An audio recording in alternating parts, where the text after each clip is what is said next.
Whether you already own the Sony WH-1000XM4, you're planning to get them, or you're just bored of watching MKBHD videos, here's the unvarnished truth. Let's the Sony WH-1000XM4. Goedendag, we're DHRME, doing humming and running while music editing. Let's start with Zoe Wynn's question. They asked two main questions. One about the infernal dings, the sounds that the headphones tend to make seemingly out of nowhere. Alright, these dings are your Sony headphones being smart. Jaydeep had a related question as well. These headphones have an adaptive noise cancelling feature which tries to change noise cancelling when they detect your behavior. So if they think you're in public transit, the headphones turn on ambient sound for safety, and at home maybe they turn off. Only problem, it doesn't work and it has this annoying ding that Zoe talks about every time it changes modes. Two solutions: turn off the sounds or do what I did, disable the adaptive noise cancelling. You won't miss much. On the question of multiple devices, the Sony WH-1000XM4 do connect to multiple devices, but to use that feature you have to disable listening in LDAC, the highest quality audio that Sony offers. I'll be very honest here, I don't care much about LDAC, at least on this. Multiple devices are much more important to me, and if two devices aren't enough, you can pair them with whichever device you want. Either turn on the headphones by pressing the power button down for a long time, or pair using NFC. Multiple devices solved. And from the dinging in your ears to the dinging on your headphones, many people ask us what's the best color to buy these headphones in. And while we're not colorists like that, we want to say don't get the white because they're kind of fragile. We got the white one, but in the first couple of weeks there were a couple of senior scratchies on the ear cups, without us ever having dropped or manhandled them. On the black, these scratches would be less visible.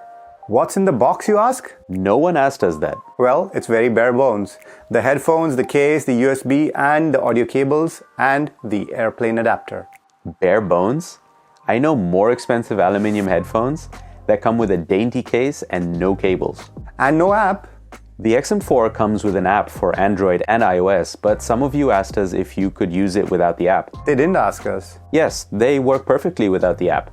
And if you customize the setting using the app, the settings stay saved on the device as well. So about wear and tear, as we mentioned, we got our white one a little scuffed, but one of the main downers for me on the XM4 is the headband adjustment ratchets. They seem to be getting a bit stuck. I used the hell out of my XM3 but had no such problems. Otherwise, since we're not exactly commuting anymore, we don't have as much wear and tear on the headphones. On the question of replacing ear pads, they're held together by clips and can be replaced, but we have no word from Sony officially about their pads, so you are going to have to buy third-party alternatives. We've heard this complaint a lot in the comments as well. We don't know what's going on, but a lot of folks seem to be getting this static noise or white noise. Our suggestion, get a replacement. We don't seem to have a problem with this. Sure, we hear some static noise when ANC is on, but it's not overwhelming. So MixView says that opening the faucet makes the person on the call louder. Why don't you let us know in the comments down below? Before we go on to the next question, can we please request you to hit that like button? Videos like this are a lot of work and your like will mean a lot to us. And the YouTube algorithm. So Steiner asks if they block all noise or only some. The answer is no. Noise cancelling headphones are getting really good, but they don't block out all the noise. In fact, they're best suited for more regular sounds like engines, vacuum cleaners, exhaust fans, that sort of thing. Lucas has problems with the touch controls. I don't blame you, Sony's touch controls are a bit finicky and we find touch controls on headphones generally not to be great.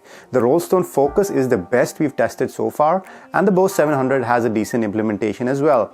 But we much prefer reliable buttons. Anonymous asks us what DHRME stands for. Well, stop asking us and start telling us what it stands for. Leave a comment down below. Raghav asks if they're any good for gaming wired. Using them wired will decrease latency, but they don't have the best mics. So yeah, we wouldn't say good. Carol has a couple of pain points. Number 1, pain caused by the headphones. Whoa, that doesn't sound good. Make sure your ears are not touching the sensor and your headband is correctly adjusted so that it's not clamped on too tight. As far as the voice being robotic, we faced that as well. See our Zoom call test of all our headphones compared.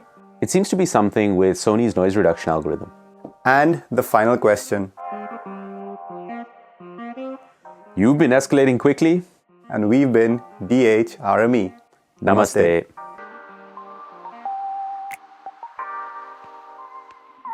Namaste.